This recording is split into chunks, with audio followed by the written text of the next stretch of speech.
When my husband left me, my neighbor slid a note saying, "He told me you were frigid. I can warm you up."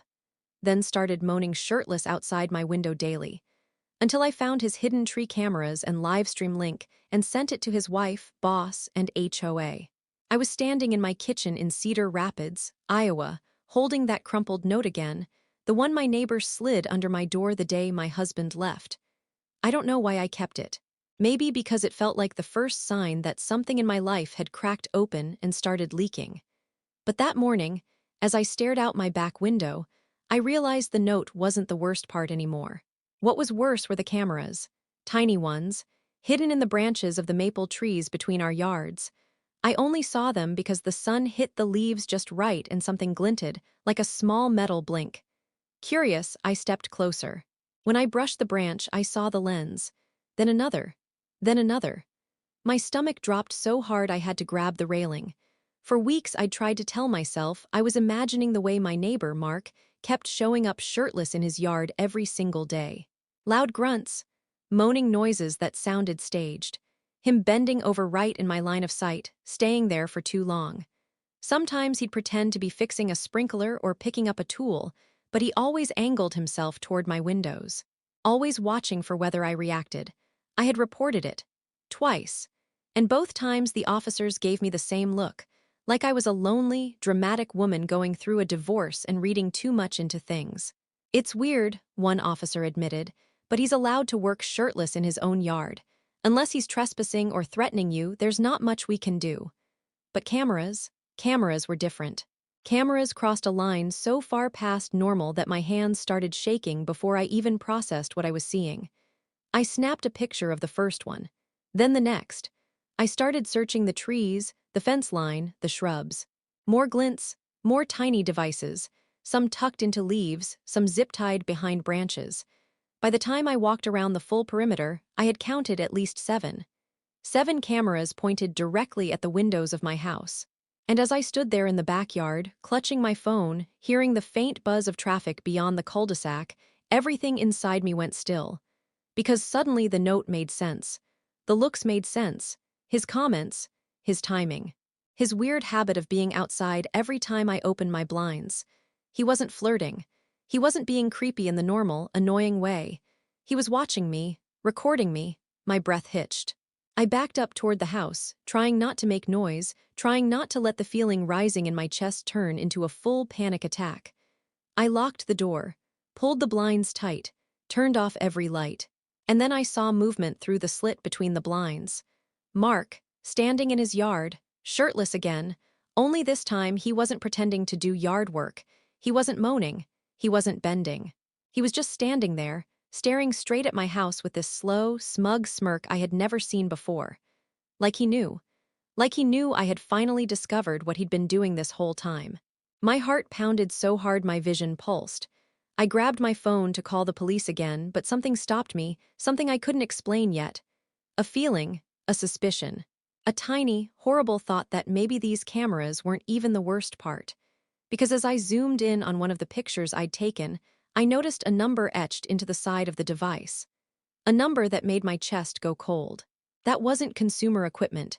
It was something else. Something I recognized. And if I was right, then the cameras weren't Mark's idea at all. They were my husband's.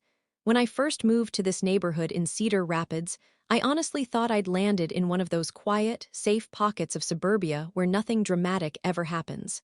My husband, Eric, picked the house. He said the street was calm, the neighbors were normal, and the backyard was private. I used to laugh at that word, private, because back then I believed him about everything. For the first year, I barely noticed Mark, the neighbor. He lived alone in the tan house with the cracked driveway and the always-running air conditioner. He kept to himself. He waved sometimes. Nothing weird, nothing alarming. The kind of guy you nod at while taking out the trash. But things shifted around the time Eric started acting strange. He got distant, secretive, jumping when his phone buzzed, leaving the room to take calls, telling me he was overwhelmed or burnt out.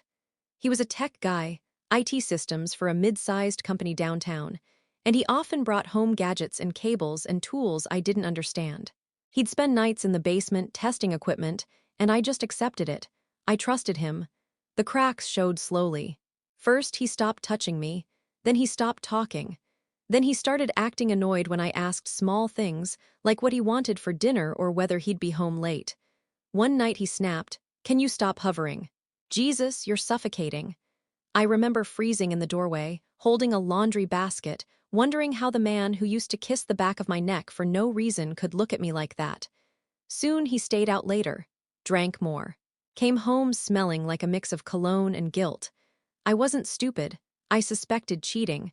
But every time I tried to bring it up, he deflected so hard it left me dizzy. He said I was imagining things, that marriages go through phases, that I needed to relax. A week before he left, he told me I was cold. That was the actual word, cold. Like I was some defective appliance he was tired of troubleshooting. I didn't know then that he had already told other people the same thing, that he was painting me as some frigid, sexless wife who pushed him away. I didn't know how far that lie had spread. And I definitely didn't know that Mark had heard it. When Eric finally left, it was a Tuesday. He packed a suitcase while refusing to meet my eyes. He said he needed space and that I should focus on myself. He took his tech tools, his equipment cases, his cables. Every piece of gear he'd ever brought home disappeared in one trip. At the time, I thought he was just being petty. Now I realize he was covering tracks. 3 hours after he walked out, the note appeared under my door. "He told me you were frigid, I can warm you up." I held that paper like it was contagious. My hands shook the whole time I read it. I should have called someone. I should have confronted Mark. Instead, I did nothing. I was numb, shocked, humiliated. I tore it in half and dropped it in the trash, telling myself it was just a creepy neighbor shooting his shot at a vulnerable woman. But then came the shirtless yard work, the staged moaning, the careful positioning outside my windows every single day. It escalated so gradually that I gaslit myself into believing it was coincidence. But the cameras, those weren't coincidence. Those were deliberate. Those were placed by someone who knew exactly what they were doing. And when I recognized the serial numbers etched into the sides, numbers tied to a specific brand of surveillance, devices my husband used for work, it hit me like a punch to the ribs. Eric had set up the cameras, not to protect me, not to watch the house, but to watch me. And Mark wasn't acting alone. The night after I found the cameras, I barely slept. I lay awake staring at the ceiling, replaying every moment of the past year like my brain was trying to assemble a puzzle I didn't know was missing pieces. Every time I closed my eyes, I saw that smug look on Mark's face. Not flirtatious, not awkward, something darker, something that felt rehearsed. By dawn, I realized I needed proof, real proof, before calling the police again. They'd already dismissed me twice. If I called and said, "Hey, my husband left me and now my shirtless neighbor is moaning in his yard, while surveillance equipment I recognize from my husband's job is hidden in my trees," they'd pat me on the head and tell me to take a long bath. So I planned a small test. At 7 a.m., I opened my blinds by just an inch, not even enough to see outside properly, just enough for light to enter. Within 30 seconds, I heard Mark's back door open. 30 seconds. I stayed still, heart pounding. Then came the noises, loud, exaggerated grunts like someone at the gym trying too hard. I closed the blinds again. The noises stopped instantly. No lag, no hesitation. He was waiting. He was watching for signs. This wasn't random behavior. This was reactive. Every hour that morning, I'd crack the blinds open again for 2 seconds. Every single time, Mark came outside within a minute. Sometimes shirtless, sometimes with a leaf blower he wasn't actually using, sometimes stretching in ways no normal human stretches. By noon, I felt physically sick. Because it wasn't just creepy, it was orchestrated, purposeful. And the more I thought about the cameras, the more my mind spun. I hadn't told anyone about the cameras yet. Not even Eric knew I'd found them. I didn't text him, didn't call. But my discovery seemed to send a ripple straight across the yard anyway, like Mark could sense something had shifted. Around 3 p.m., I went outside with a trash bag, pretending to gather sticks. I wanted to see if I could get close enough to remove one of the cameras. I moved casually, heart hammering, trying to look like I wasn't examining anything. That's when I heard footsteps. Slow, heavy, coming from Mark's yard. I didn't turn around immediately, but I felt him standing at the property line, too close to the fence, too still. When I finally glanced up, he wasn't wearing a shirt again. His arms crossed. His eyes dead serious, not playful or smirking or anything close to human. It was the first time he looked truly dangerous. "You doing some yard work?" he asked. His voice was calm, too calm. The kind of calm that comes from someone who knows something you don't. I forced a smile. "Yeah, just picking up." "You shouldn't mess with the trees," he said. "There's wildlife in there." That sentence. That exact phrasing. My stomach turned to ice. He knew I had found the cameras. I backed up slowly. "I'm just grabbing sticks from the ground." He didn't move, didn't blink. "Some things should stay where they are." I went back inside, locked every door, closed every blind. Then I sat on the floor and cried, real, shaking sobs I hadn't felt even during the divorce. Because this wasn't about heartbreak anymore. This was about safety, control, surveillance. But later that night, something happened that changed everything. Around 11 p.m., I heard a car pull into Mark's driveway. I peeked through a tiny slit in the blinds. It wasn't Mark getting out. It was Eric, my husband. The man who left me. The man who took all his equipment with him. And he walked straight into Mark's house like he'd done it 100 times. I don't know how long I stood there, crouched under my living room window like some terrified animal, staring at the sight of my estranged husband walking into my neighbor's house at almost midnight. My mind just stalled, like it hit a wall it couldn't make sense of. Why would Eric be there? Why would he go inside? Why would he act like it was normal? I waited. 10 minutes. 20, 30, no movement, no lights switching on. No voices. It was like they disappeared into the walls. Finally, I grabbed my phone and started recording from the sliver between the blinds. My hands were shaking so badly the video blurred, but I didn't care. I needed proof, evidence. Then the front door of Mark's house opened. Both of them stepped out. Eric first, Mark behind him. They were standing close, too close. Mark leaned in like he was whispering something, and Eric nodded. And then Eric did something that made my entire body go cold. He handed Mark a key, a house key. My house key. My hand clamped over my mouth so hard I almost cut off my air. I wanted to scream, but nothing came out. Just this small, strangled gasp that sounded like someone punched the breath out of me. Mark flipped the key in his fingers like it was a toy, like it wasn't a direct doorway into the place I slept, the place I cried, the place I thought I was safe. Then he held it up toward Eric. "Tomorrow?" Mark asked. "Yeah," Eric said. "Just wait until she leaves, I'll handle the rest." The rest? The rest of what? Eric got into his car and drove off. Mark stood in his driveway for a moment, staring at my house like he was picturing something. Planning something. Then he went inside, door shutting with a dull thud that made my skin crawl.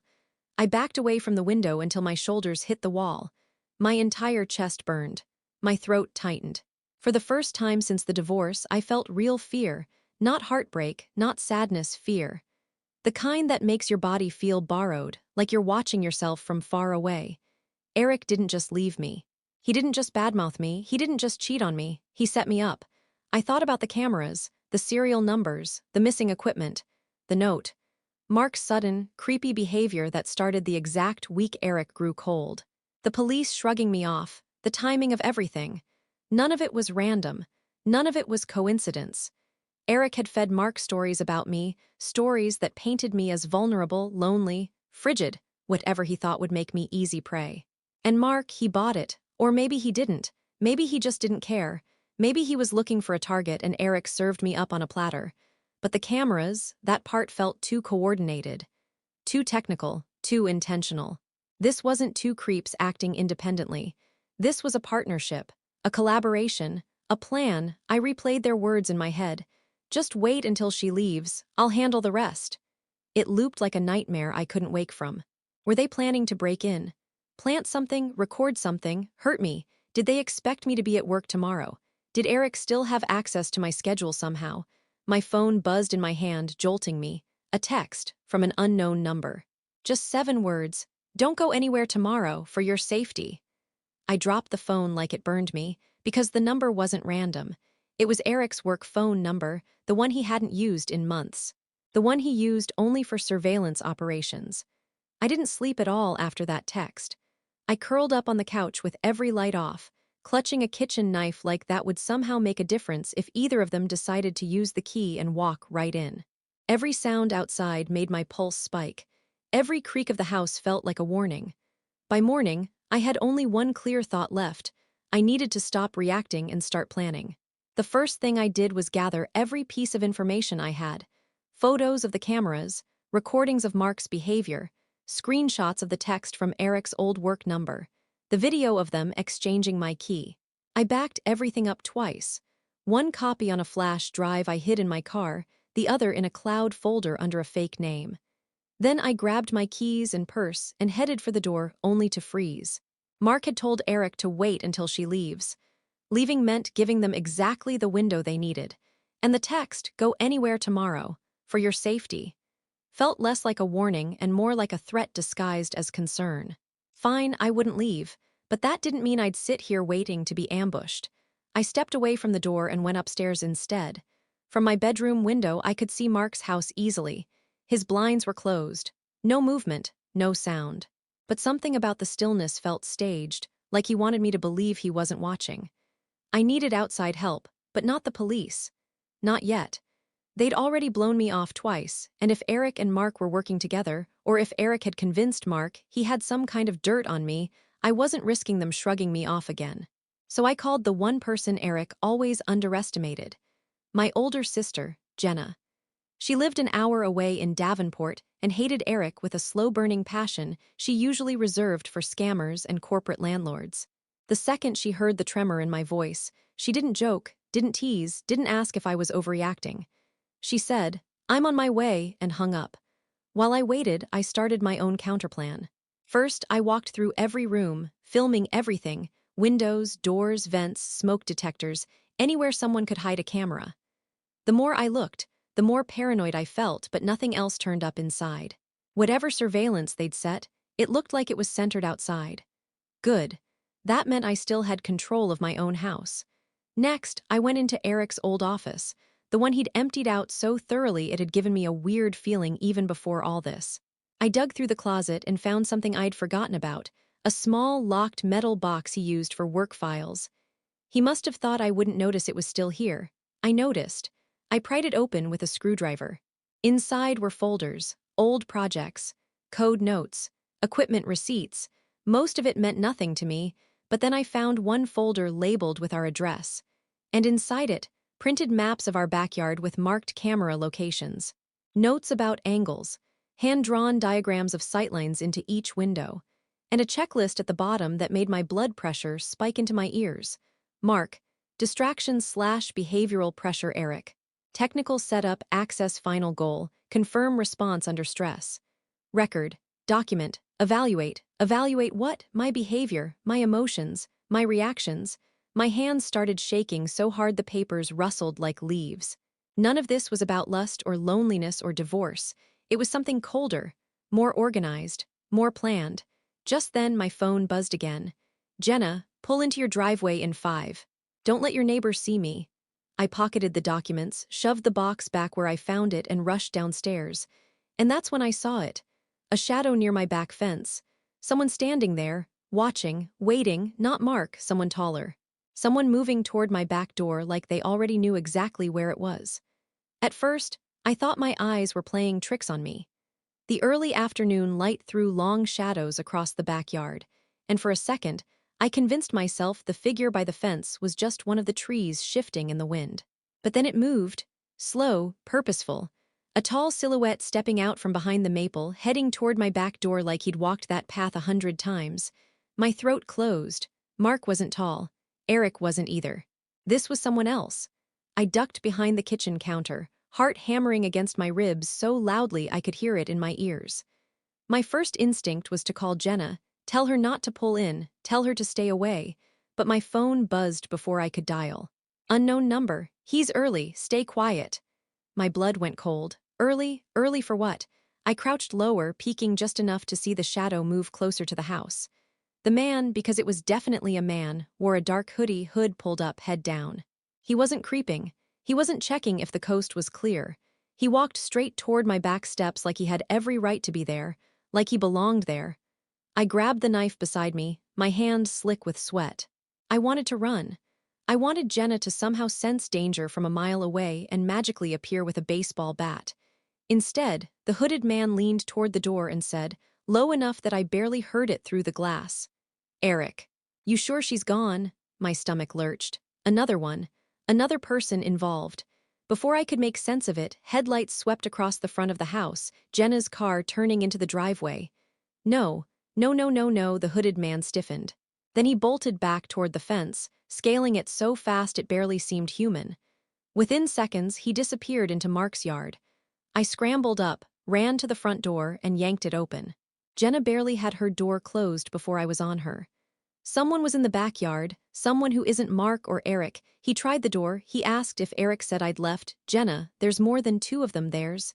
Hey, hey. She grabbed my shoulders hard. Get inside, now.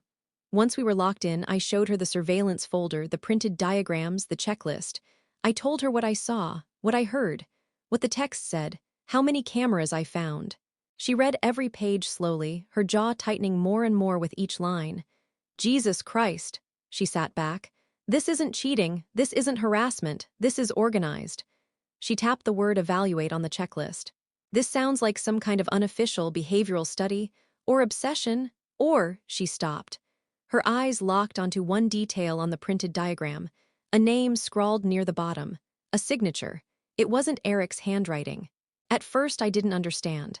Then Jenna said the name out loud, and the world shifted under my feet. It was my therapist's name.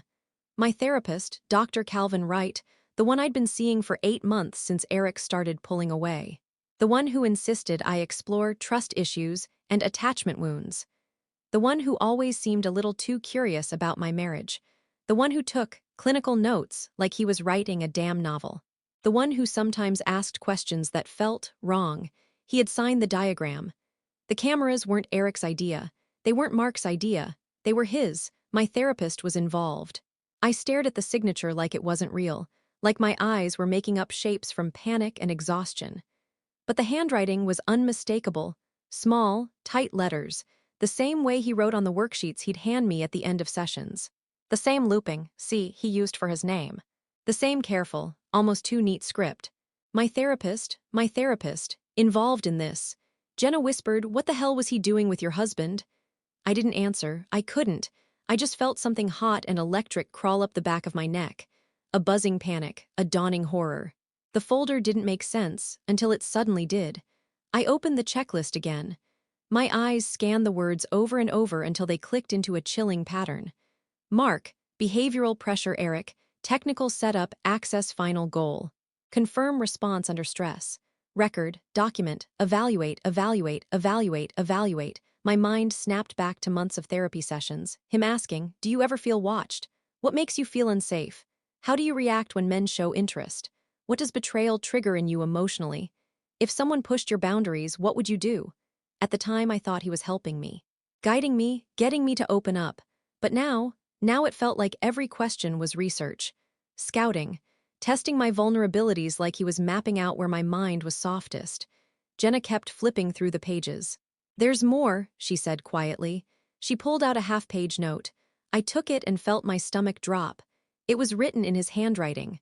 Objective, to provoke clients' emotional thresholds in a natural environment. Observe coping responses to isolation, marital betrayal, sexualized attention, and escalating stressors. Document signs of boundary collapse, fear response, and dependency formation. Goal: complete emotional break and intervention readiness. Intervention readiness. The phrase made bile rise in my throat. Jenna read it over my shoulder. "What does that even mean? Intervention?" Like he was planning to, I cut her off. Because the memories were hitting me too fast. My therapist had once told me, healing sometimes requires breaking old defense systems. Breaking. He specifically said breaking. Another session. People don't reveal their true patterns until pressure is applied. Another, fear can make the truth surface. Another, you hide too much of yourself, I need you more exposed emotionally.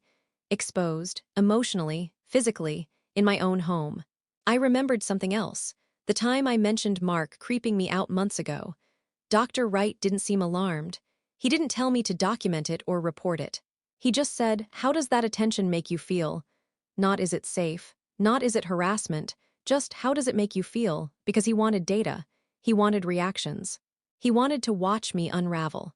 When I confronted Eric about his distance weeks before he left, He said something bizarre at the time. Maybe you should trust your therapist more. He understands how your mind works better than anyone. Better than anyone. I felt the room tilt like gravity itself shifted. Jenna grabbed my wrist. He used them, she said.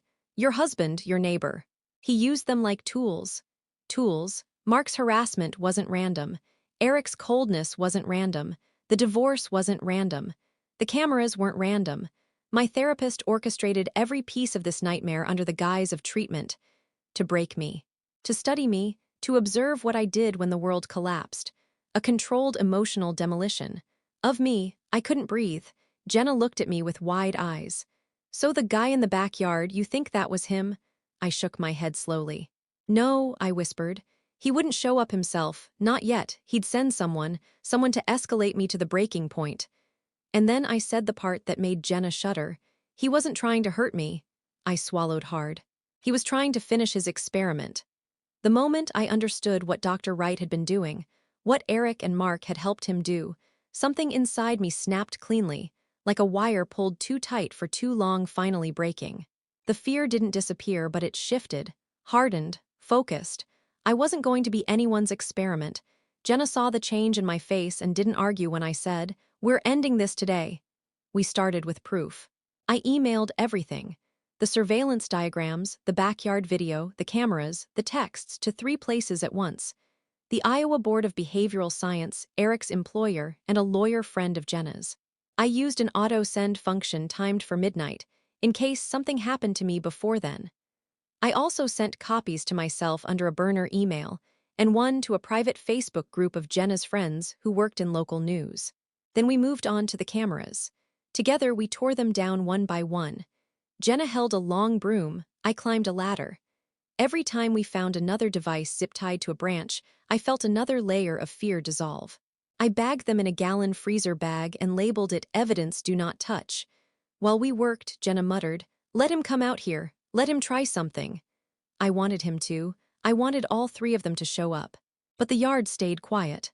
By dusk, the bag was full, 8 cameras, all with matching serial numbers. That meant the man who'd tried my back door earlier, whoever he was, had probably been coming to swap or adjust them. When we finished, I told Jenna to stay inside while I made the final move. I walked straight across the yard to Mark's house and pounded on the door hard enough that my palms stung. No answer. Lights off. Curtains drawn. I didn't stop. I hit harder. "Open the door, Mark." Nothing. Good, I didn't need him. I just needed to make a point. I pulled out a thick envelope, every printed piece of evidence I had, and slid it under his door. Then I bent down so my mouth was inches from the frame. "Your part is over," I whispered. "If you even look in my direction again, this goes to every detective in Cedar Rapids." I didn't wait for a response. I walked right next door to Eric's rental 2 streets over. I'd found his address from old mail earlier. His truck was in the driveway. I knocked. Calm, steady. He opened the door half a second later, shocked to see me. "What are you?" I held up the bag of cameras. His face drained of color. "I know everything," I said. "I know about the setup, the harassment, the staged breakdown you wanted to trigger. I know about your little meetings with my therapist. It's not what you think. It's exactly what I think." I stepped closer.